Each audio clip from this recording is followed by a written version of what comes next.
means I better start that batch of cookies for Santa before it's too late. Or before Larry Kudlow buys up all the butter. He does look like a butter liquor. He doesn't even bake. Creepy. So let's talk about He looks like a language. butter liquor. On Monday, Stanford University, the poor man's Chico State, published a language guide which, quote, aims to eliminate harmful language, including racist, violent, and biased language, this is redundant, in Stanford websites and code. Of course, they ignore the most harmful words of all. Your tuition for this will be 60 grand a year. The banned words came in like, subscribe, and share. Ableist, culturally appropriative, gender-based, imprecise language, and institutionalized racism. Thankfully, there's nothing in there about knock-knock jokes. Like this one. Knock-knock. You, Stanford. So, that's one swear word. So under the ableist category, instead of using basket case, say nervous. Apparently, basket case once referred to a limbless person who must be carried around in a basket. I didn't know that. I thought it was a nut job. I see myself as a basket case. Well, since I commute in one on Bill Henry's bicycle. He's in the basket. Walk-in hours, say open hours to be more inclusive to those with disabilities. Of course, they didn't factor in this man's feelings.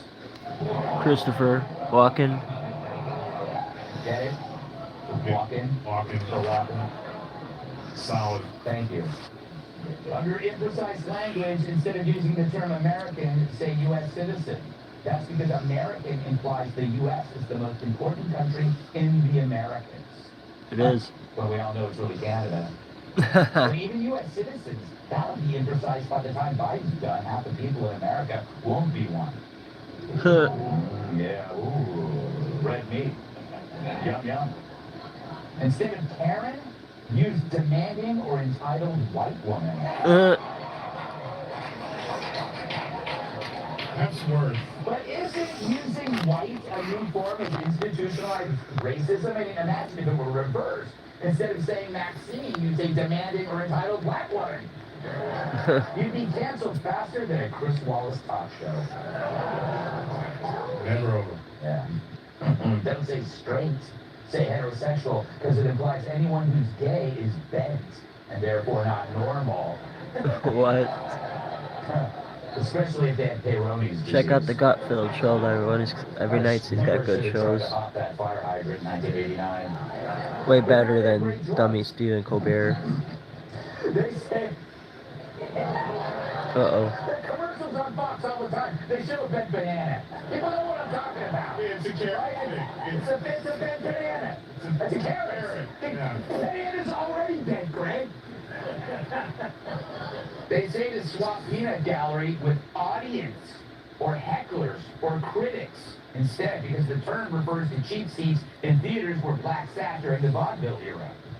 It's true, but George Washington Carver also made the peanut popular worldwide.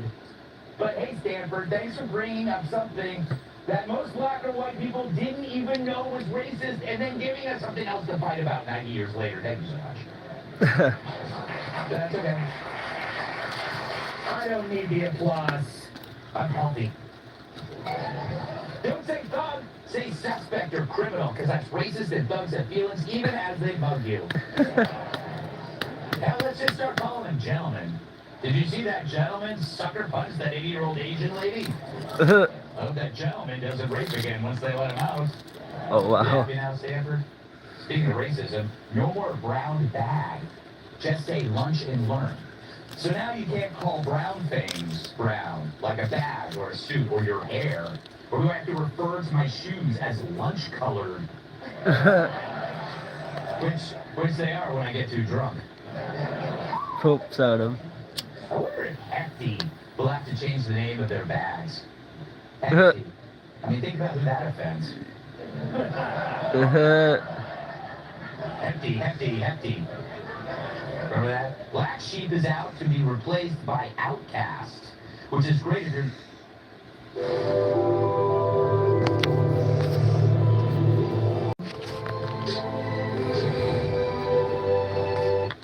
Sorry, ad. It's less embarrassing to say you're screwing an outcast. Also, you gotta replace gangbusters with very successful, because even MS-13 needs a safe space. And instead of calling someone Chief, why not just use their name? So, like, instead of saying, how you doing, Chief, just say, hello, Miss Warren.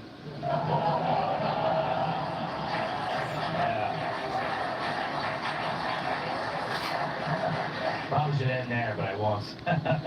You're not supposed to say preferred pronouns. It's just pronouns because preferred implies that non-binary gender is a preference.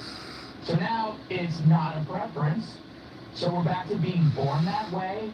But then if you're born that way, why would you use surgery to undo how you were physically and healthily born? Right. At least you can see your biology with your eyes. I'm thinking the pronoun for whoever made these rules is dumbass. Instead of ballsy, you say bold or risk taker. How ironic in that changing ballsy is exactly the opposite of being bold. It's language castration, and Stanford is now the place for eunuchs. Finally, another word Stanford doesn't like, stupid. Instead, say boring or uncool. Oh, wow. But I prefer saying Stanford. Thank you for watching. Like, subscribe, and share, and hit thumbs up on the video too.